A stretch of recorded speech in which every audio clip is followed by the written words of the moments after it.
if I was President Trump, I would say it's the, it's the very best book ever written. But I want to know, is there any contra-reception to your book or any critics that you heard that you know? I think I became very popular in the Jakarta gay community. Very good question. You're the first one to ask me that question.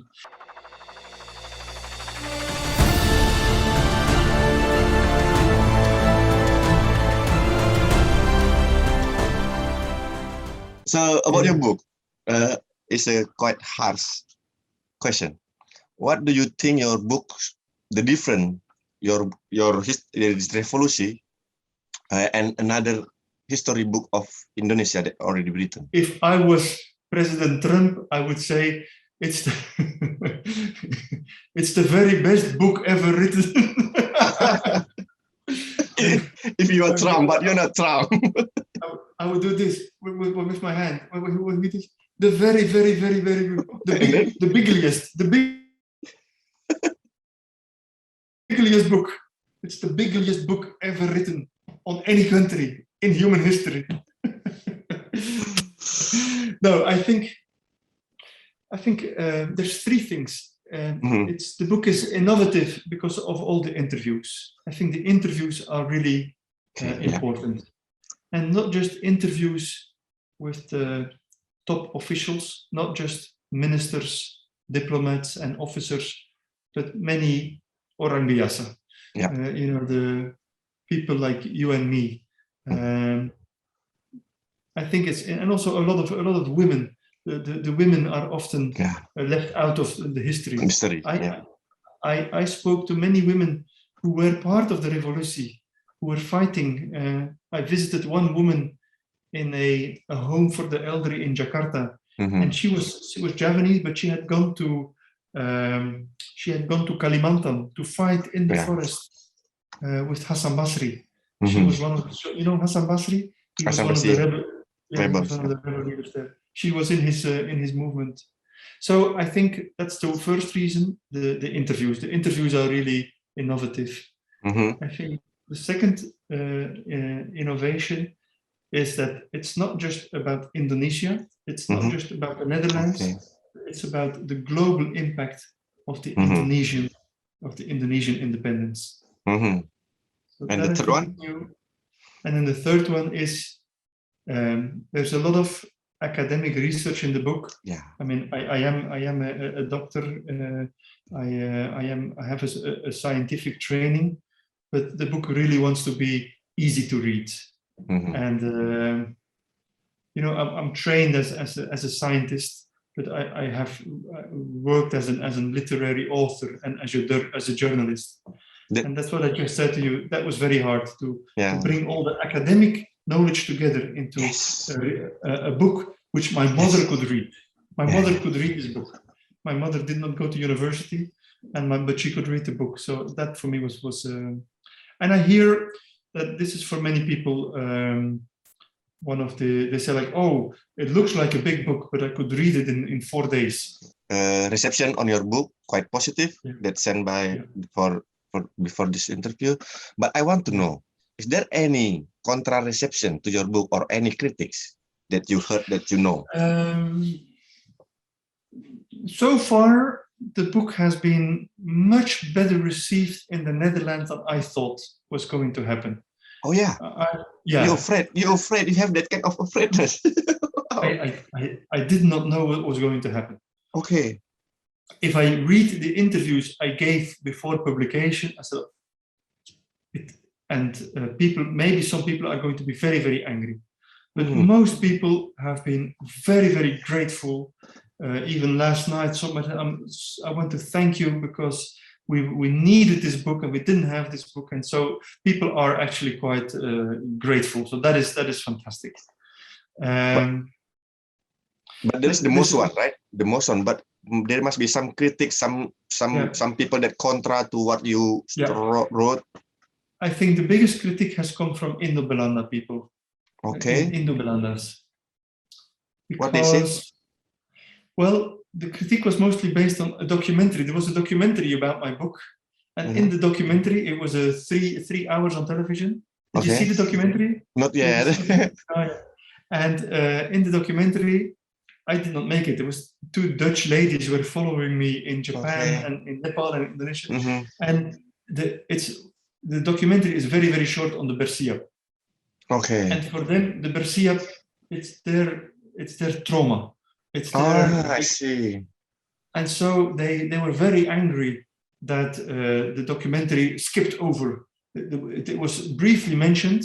But for the Indo-Belanda, they, you could say, if you go back to the three layers of the colonial boat of the Kapal van der, they were in the top deck number 1, but always not with the best rooms. On the level with the best rooms, they didn't have the best rooms because they were mixed families. They had Indonesian mothers and Dutch fathers, and so for them there was always they felt second rate. They felt second rate. And so they are very, very, not all of them, because I have many good friends who are Indo-Belanda. Part of the Indo-Belandas are very, very touchy. For them, if you are Dutch or Belgian, you cannot understand how bad the Bersiap was. You cannot understand what my father or my family has experienced. So that is the only corner I had some criticism from. Like the movie, the Us movie, they got huge criticism from the Westerling daughter, right? Oh yeah, you have this man, there's this one guy, he was critical of my book as well, but he is critical of every book that is critical. I think his book was interesting because he showed that originally Westerling had a plan, but the plan was completely in the beginning. At the end, what happened in Galung Lombok? I was in Galung Lombok in Sulawesi, in the Manda region. I interviewed together with a local historian. We went on the motorbike. We went to visit all the elderly people. And there, many people were just killed like this, you know. Yeah, the machine gun. Yeah, machine gun, just mowing them down. So it's a bit crazy to defend Westerling if that are the results of the plan of Westerling. So I was not impressed by that. But that's one single man who is trying to defend the reputation of Westerling. Correct me if I'm wrong. From what I get is you found your interviewee, your sources from Tinder. Is that right? I've used Tinder in Japan and in Indonesia at a given point. And you really did it. I mean, you really used it to find your I'm not interested on you. I'm interested on your grandpa or your grandma. You really did it. No way. I had a profile with my picture, and I had a text in bahasa Indonesia. Saya seorang penulis dari Belgia, and I'm here to write a book on the Perang Kemerdekaan, and I'm more interested in your grandmother and your grandfather. And then Tito, I am the most democratic user of Tinder ever because I accept everybody. Pardon me for laughing. The most democratic person in Tinder. The most. Donald Trump would say the biggest democratic user on Tinder. Because I was accepting everybody. Young, old, man, woman, nearby, very far off. Everybody was okay. I was swiping. I was in my hotel room in Jakarta. I was swiping. And then, Tito, I realized not everybody reads your text on Tinder. So I became very popular in the Jakarta gay community. You know, many people were reacting. I want to meet you. I said, but did you read my text? No. I said, I'm looking for your grandmother. But you text in Bahasa. Text was in Bahasa. So they must be understand, yeah? It was in Bahasa. And then in Japan, You And text it in. was in Japanese. Wow. So I had a text in Japanese saying like, I'm looking for your grandfather. Is it But succeeded? I mean, found you a find few, you find anyone? You find someone from the Tinder? Oh, yeah, a few. The a grandma few. and or granddad? Yeah, but it's like an apple tree. I had to many apples for one tree. Oh yeah, you did it. This means it's successful then. The So Tinder. it's I think I accepted 2,000 people, 3,000 people. Perhaps for one or two witnesses, but it's okay. You got 3. Okay, that's cool then. Yeah, it was useful. Yeah, 3 out of 2,000. Here in The Hague, there is a park there beside it that they always commemorate this polisi aksi back in agresi for Indonesian agresi militer. They always commemorate it every year in April or May, if I'm not wrong. Oh, really? For the Dutch killed there in Indonesia. They all. My question is, may I say, it's a part of colonization glorification? That's a very good question. On Saturday, I had a debate with Jet Bussemaker. She is the former Minister of Education, and she's now in charge of a commission, and they have 20 million euros for a bit less for improving public understanding of the colonialism. Mm-hmm. And I told her, you should not just commemorate August 15. You should also think of August 17. It's August 15 is the end of the Japanese time. August 17 is the proclamation. And I think if you commemorate the soldiers that have fallen in well, it's true, 5,000 people have been killed, 5,000 Dutch people. Mm-hmm. And most of them were not colonialists. Most of them were just boys who had to go there. Mm-hmm. So I don't think commemorating those who were killed there is per definition a colonial glorification. But I think you should try to commemorate them because it's 5,000 lives that were ended, young people. But at the same time, you should realize that that war was on the wrong side of history. So you should do both.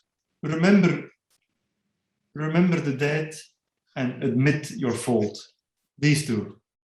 Okay, for the Netherlands government, for the Netherlands authority.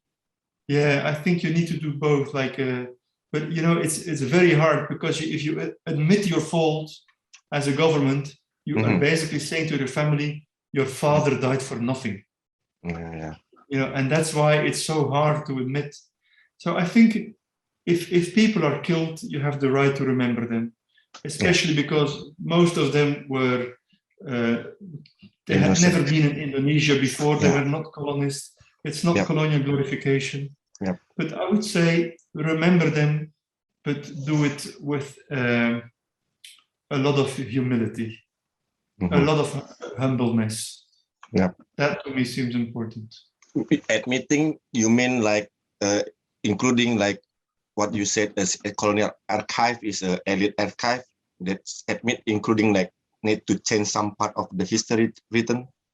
You know what you could do, for instance, on the day of that commemoration, you could remember the Dutch boys who were killed, and you could also think of the Indonesian boys that were killed. Yeah. You could open and widen the solidarity. That could be one way to say, like, this was a senseless war, and we think of everybody who was young and who got killed in that war. This is one of the reasons you could do. Okay. David, thank you. That was a very good question. You're the first one to ask me that question. Thank you very much, David, for your time. It's a pleasure. I mean, this was the biggest interview I've ever had. No way, no way. I know it. Yeah. Very well. Don't hesitate. Okay. Bye-bye. Thank you, David. Bye-bye. Bye-bye. Bye-bye. Bye-bye.